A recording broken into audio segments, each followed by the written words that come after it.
Usually, people have the right to believe whatever they choose to believe. However, there's a profound exception to this rule when it comes to the oppressed. The oppressed must function based upon what is actually true in order to liberate ourselves.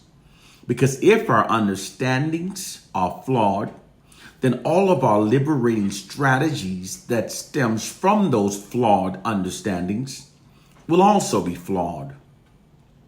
This is precisely why white oppressive forces have spread so much disinformation into the Black communities regarding our plight and condition. They've deliberately spread lots of false information into our communities regarding our plight and condition to prevent us from gaining the accurate understanding that's required in order to implement the proper counter strategies that are necessary to liberate ourselves. This is why those of us who knows the truth must teach it. African proverb. Our collective condition has nothing to do with a silly slave syndrome myth. That silly myth presents what would in fact be the least plausible and least effective method used for controlling generations of millions of people. It's absolutely not how true brainwashing works. And our plight has nothing to do with a biblical fairy tale written by our most ungodliest enemies. The Romans who wrote the Bible in the year 325 AD were a sexually depraved society that routinely engaged in massive orgies, wife swappings, and death sports. They continued these practices even after writing the Bible. These facts, combined with the additional facts that the Bible strongly condones slavery and the way it was brutally and brutally imposed upon Africans, totally disqualifies it from truly containing the true words of an infallible God. They've got our people so mentally enslaved that telling the truth, stating facts, now literally offends millions. The truth of our plight and condition is not supernatural. The truth is that the white society exploits its monopoly over information that we receive to manipulate the Black population to think in ways that are against our own self-interest and that instead serves and protects the interests of their white society. Case, point, and proof. The white society dragged us from our homes in Africa, squandered our wealth, raped our daughters, and murdered our sons. They created unfair sentencing guideline laws that deliberately led to the mass incarceration of millions of Black people. They also deny our place in time, thus making our great history and our great achievements appear as being theirs. They create conditions to impede us, then blame us for these conditions. They routinely kill us at simple traffic stops, then blame us for routinely being killed. They dehumanize and vilify us within their media to make us appear as devils while making themselves appear as being angels, in spite of a brutally horrific history to the contrary. Then, when we speak out against their nefarious and racist behavior, they deflect our complaints by labeling us as being racist for merely seeking justice. And yet, in spite of all of these horrible noted facts, through their monopoly over information that we receive, they've manipulated millions of Black people to revere them and to hate ourselves. Millions of us insist that it's we that are our worst enemies, in spite of these facts. This psychological warfare works upon the concept that the mind's perception can be altered by controlling the information given to it. This is all possible because people are like computers. All you have to do is keep giving them certain information every so often, and you can persuade an entire generation towards an applied objective. It doesn't matter if the information presented is untrue. Most Black people will respond accordingly to the information because they've all been given the same false information. Presently, white government agents and white propagandists spreads lots of fraudulent information into the Black communities that aids the white society in maintaining its social capital, social dominance, and control over the Black population. The hidden fact is that virtually all information that we receive from these white sources contains lies that contributes to their mental enslavement of our communities. They're deploying information warfare against the black population.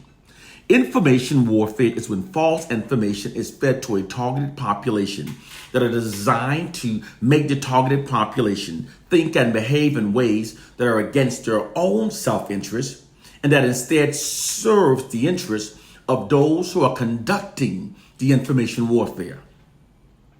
Information warfare is extremely effective because people's thoughts and behaviors align with the information that they've been fed. Therefore, white oppressive forces feed the black population lies that keeps us thinking and behaving in ways that are against our own self-interest and that instead serves theirs. Case, point, and proof. To prevent us from unifying ourselves against the white oppressive society, white propagandists constantly inundates us with fraudulent propaganda that misleads us to perceive ourselves as being our own worst enemies.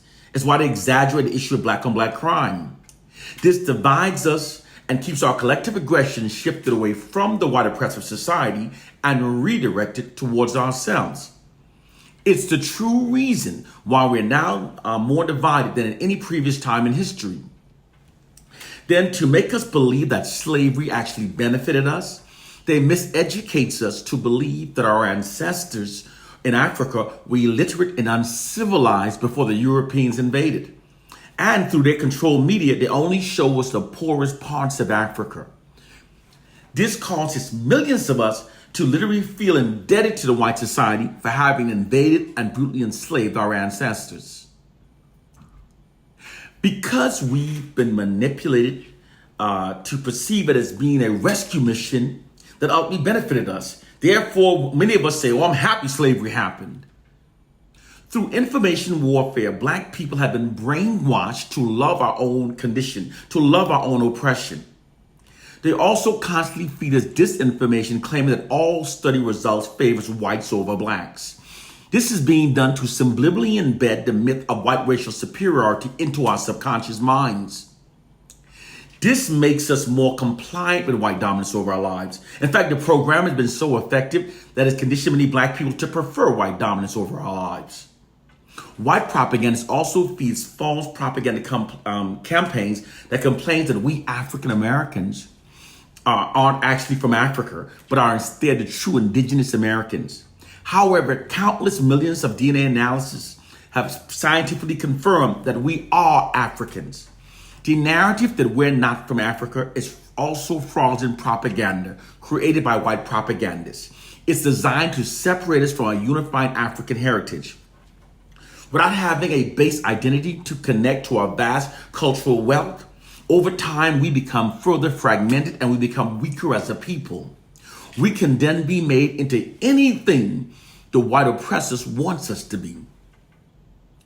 The propaganda claims that we African Americans are not from Africa, but are in fact the true indigenous Americans, is also designed to divide us from Native Americans. When we Africans are divided from the Native Americans, this creates division between two oppressed people, which makes a system of white supremacy stronger. And it also divides us from Africa. When we are divided from Africans, we lose our global numerical advantage and we are stripped of all hopes of ever defeating global white supremacy. We must stop being gullible and easy victims of the white man's propaganda campaigns.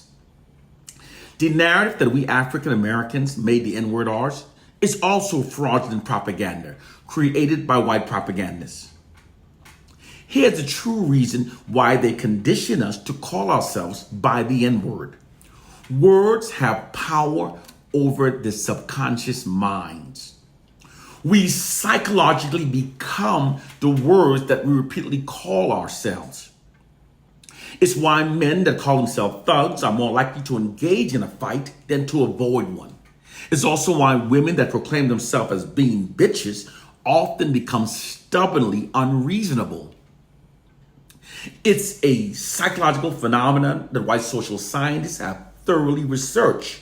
We subconsciously become the words that we repeatedly call ourselves. By conditioning us to call ourselves by the N-word, they've conditioned us to perceive ourselves through a false, subordinate, inferior identity that makes us more compliant with white dominance over our lives. Because it conditions us to feel inferior at our core, thus maintaining the white society's social dominance over the black population. The more in-depth reason is why they condition us to self-identify ourselves by the N-word is because to subjugate and control a targeted population, the first step is to neutralize their alpha males, aka those possessing warrior spirits. These are those black males that are psychologically wired to protect our women and to protect our community. White social scientists neutralize the black alpha males by socially engineering millions of us to self-identify ourselves by the N-word. Using the N-word psychologically conditions us to perceive ourselves through an inherent inferior identity. When we call each other by the N-word, we also dehumanize each other. This makes it easier to mistreat and even kill each other. Most black men that are incarcerated for killing another black man did so while perceiving their victims as being nothing more than the N-word. And every couple of decades, white propaganda spreads newer derivative of the N-word to keep us using it. They present different spelling like N-I-G-G-A and niggas, N-E-G-U-S. But the different spelling actually makes no difference because the subconscious mind does not see the different spelling. The N-word by any spelling is still an N-word. I'd rather lose black friends for telling the black liberating truth than to hold on to ignorant false beliefs in order to hold on to my black friends who are mentally enslaved by the white society. The supreme art of war is to subjugate a people without them fighting back. Through information warfare, white oppressive forces have achieved this supreme warfare objective. Our core problem is that most of us cannot see that our minds are being systematically manipulated to think in ways that serves and protects the system of white supremacy.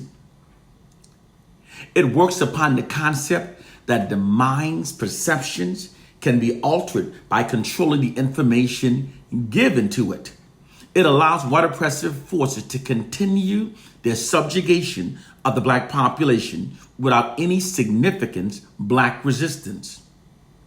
While black people clinged onto religions, believing that they provide infinite power that will protect us, white oppressive forces studied instead how to imprison the minds of the black masses through their monopoly over information that are fed into our collective minds. The white oppressors have millions of black people believing in many falsehoods that are deliberately designed to keep us confused, divided, and mentally enslaved by the white society. Because they've socially engineered us to put more value in being holy rather than being critical thinkers, we are therefore easy victims of their mass manipulation systems. Our studies limited to religions have left many of us far behind intellectually to understand the sophisticated method of mind control that is presently being deployed against us. Therefore, most of us are easy victims for those who have studied how to hijack the group minds of targeted populations. More specifically, those who have studied how the group mind works and how to mentally enslave it. This shouldn't come as a surprise to you. Whenever those who have proven themselves as being history's most notoriously deceitful, corrupt, and most narcissistic group controls all of the information that we receive and believe, they'll always feed us lies that give themselves greater advantage over us. It's the people who they are. It's the way they've always been. And it's the only way they know how to be. And they fear the moment that we wake up to this reality. It is time to wake up. Stop being easy victim of their programmings. Wake up and see our reality. One love and peace.